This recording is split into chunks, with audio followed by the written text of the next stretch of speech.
Сіздермен бірге тағдыр толқыны жалғыз ілікті Айман хабарласып отыр. Әкеңізді таптыңыз ба? Иә, мен баламен бірге Алматыға келдім. Әкеме барсам ба деймін. Сіз барып қалсаңыз, ұрыс төбелес жанжал болып жүрмесін? Менің есімім Айман. Біз екеуміз радиодан сөйлескенбіз. Әкеңді таптың ба енді? Танысып қой. Сенің атаң.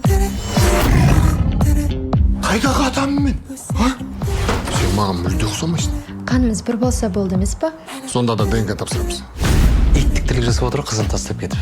Бірінші менің қызым ба, соны біліп қойшы. Мен саған кіммін? Ата! Жоқ, ата емеспін. Енді қазір не қаласың? Қайраттан ата! Есіңізде болсын. Жалғыз басты аналардың да армандары бар.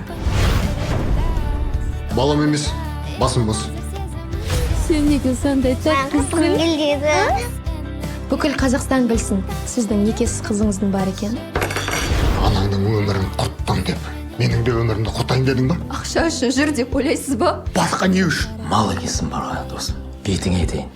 Неге соншама қырсықсың? Мүмкін әкесіз өскеннен шығар. Ата қарағатын! Иә.